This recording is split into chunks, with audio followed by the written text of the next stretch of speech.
Welcome to this week's moonLight of Emuna, Parshas Teruma. This week's learning should be a chus for Refuah Shlema for Shalamis Nechama Bas Shifra, Nosafait Ben Yehudis, Yud Ben Achim Merachom Per Makaleya, Shmuel Shen Zalm V'Chev V'Chabam, Nach Mordechai Ben Afira, and Lila Nishmas, Charna Masha Bas Menachem Mendel, Ratz Bas Menachem Mendel, and Henya Bas Yechiel Mechel.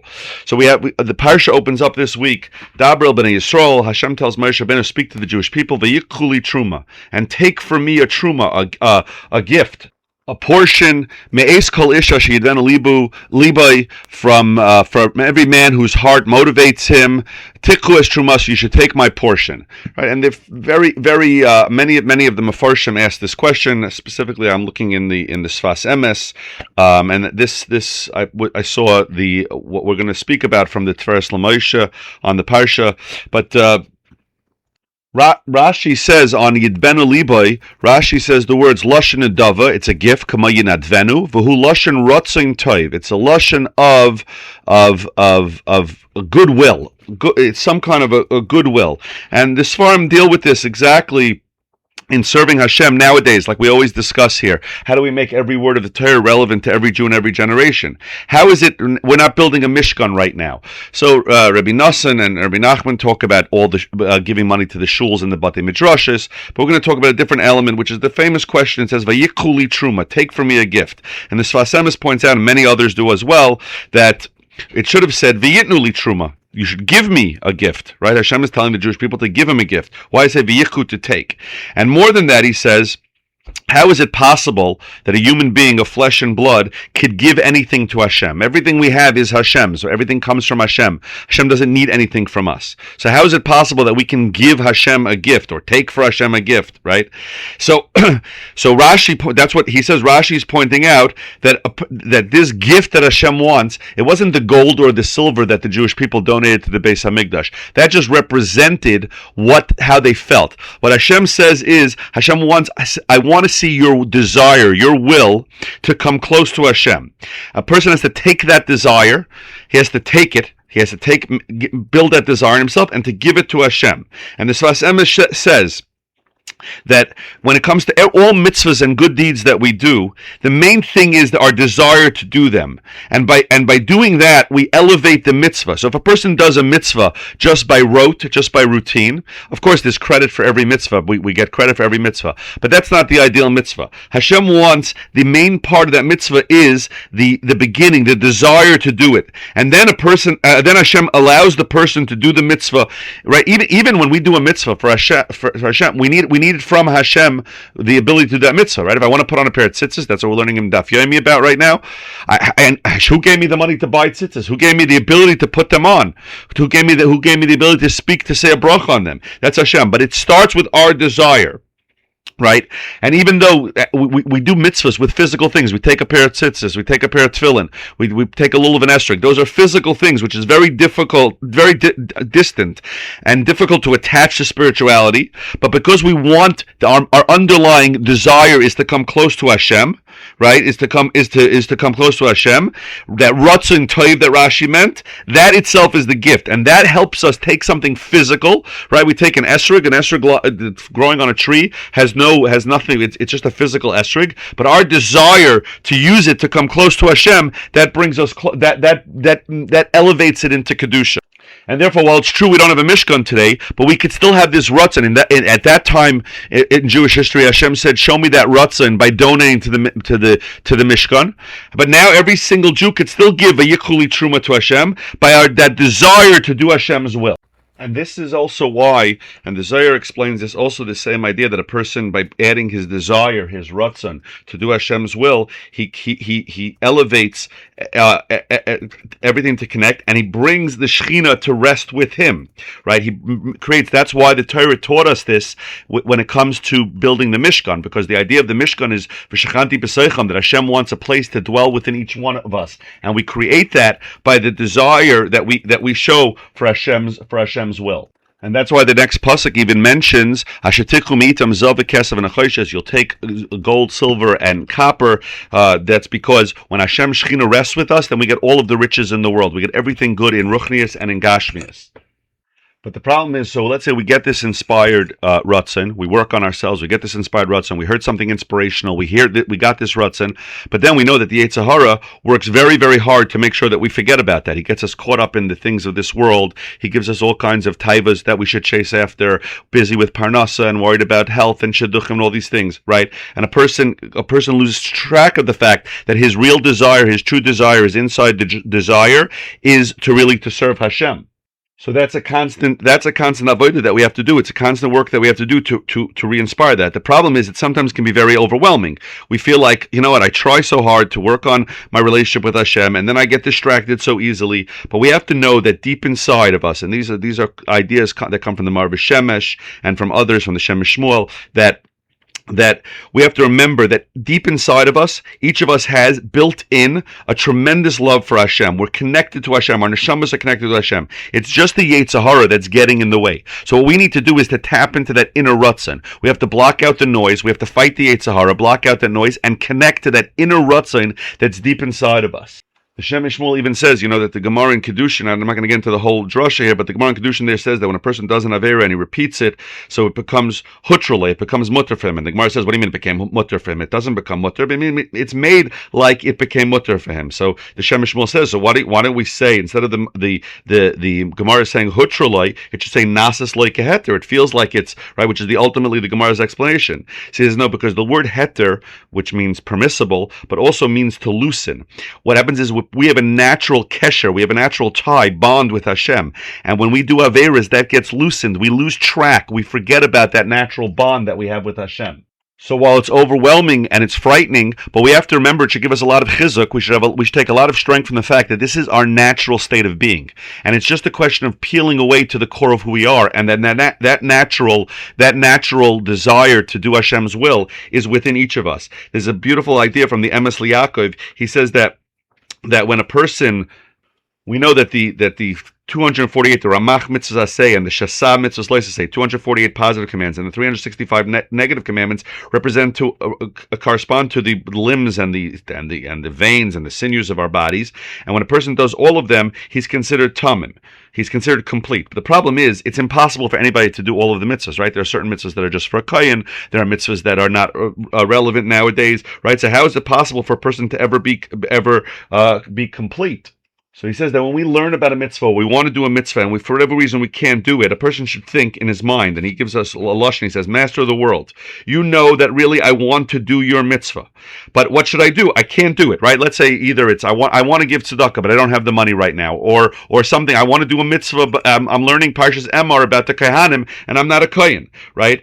He says, but if we really want it, and we really express that genuinely, so then Hashem considers it. We know Chazal tell us in many places, Machshava Toiva, it's also Gemara, same Gemara in Kedushin, the same Daf Mem in Kedushin says Machshava Toiva Kadosh Baruch Hu Mitzarfa L'Maisa, that Hashem takes a positive thought that a Jew has to do something good, and Hashem combines it to an action. That Hashem says, I know that you want to do this mitzvah. I didn't give you the ability to do this mitzvah, but I'm going to consider it as if you did that mitzvah, and therefore you can be tamim, even though I can't do all 613 mitzvahs, but I want to do all 613 mitzvahs, and when it's genuine, and Hashem knows whether we really mean it or if we're just paying lip service, but I really would like to do all the mitzvahs. I just don't have the ability to do some of them, whether because they're not relevant to me or because I don't have the ability. So Hashem says, I consider it like you did it, and then you're tamim, you're complete.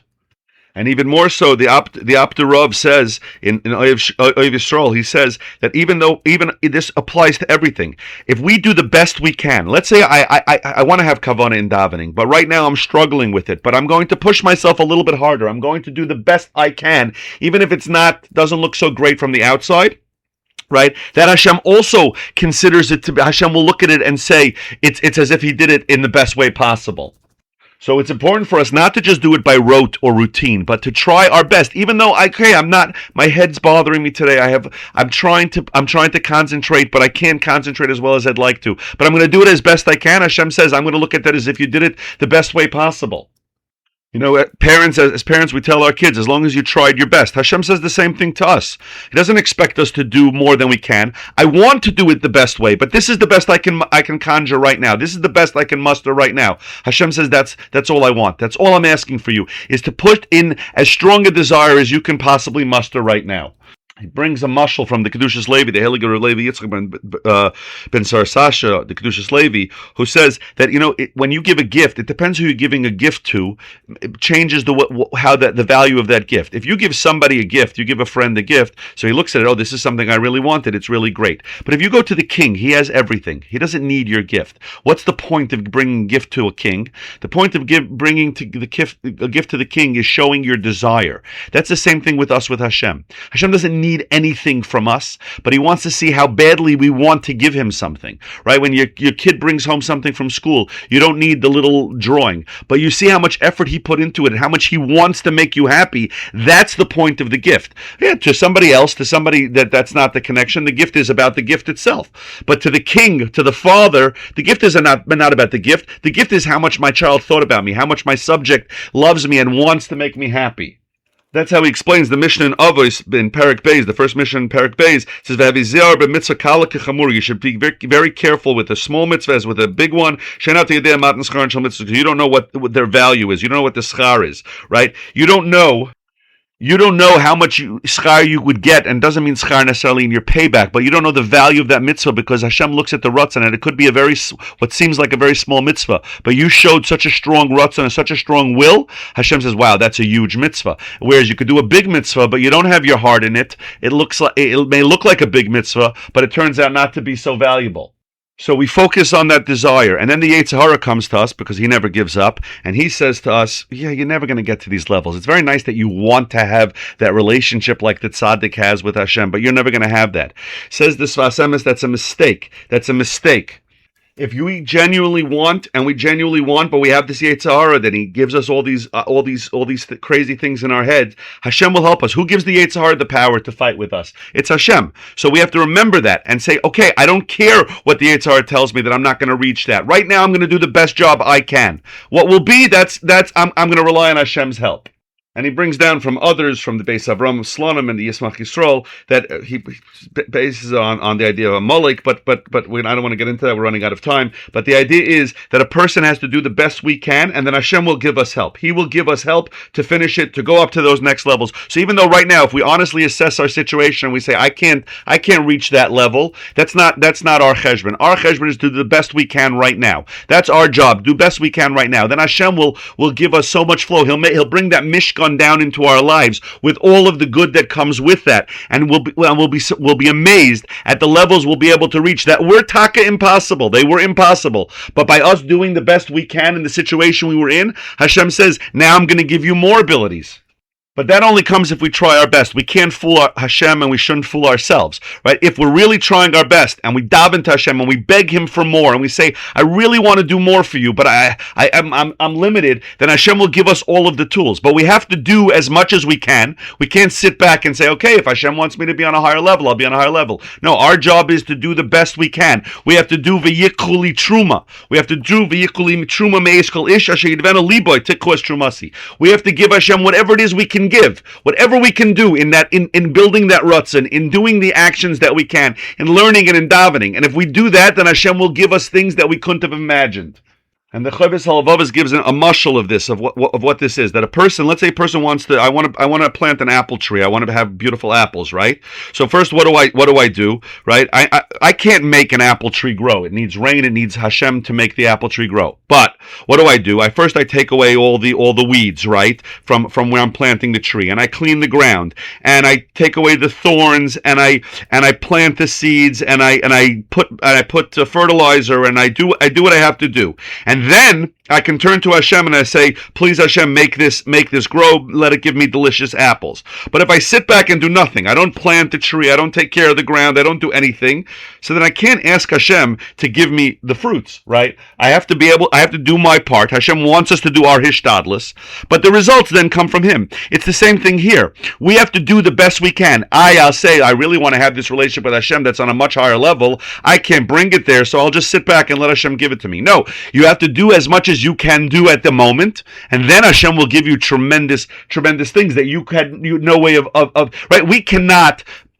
by ourselves create an apple tree, right? But we have to do what we can do, and then Hashem gives us the apple tree.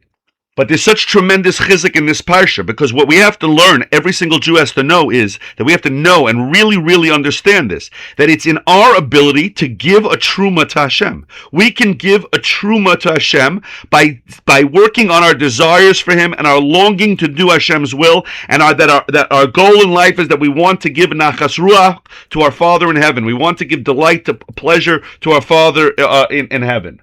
And by working on that and doing what we can, we're going to have tremendous siyata d'shmaya, and we'll get all the brachas that Hashem promises us, and we'll bring a mishkan, we'll build a mishkan in ourselves. As we quoted from the Zohar before, that if we bring the mishkan, we bring Hashem's presence into our lives, that comes together with all of the brachas and all of the wealth and all the zav, kesef, and choshes. We won't be missing anything. And the Chedush Harim, the first Ger Rebbe, quoted the Mizritcha Magid that Mashiach will come through people who are serving Hashem with their desires and their longings. The more we work on that, the more we bring about Geula, both the Geula in our private lives, the things we need, in both in spirituality and in physical life, and we'll bring about Mirz Hashem Mashiach for Klal Yisrael in general. I wish you all a beautiful, wonderful Shabbos.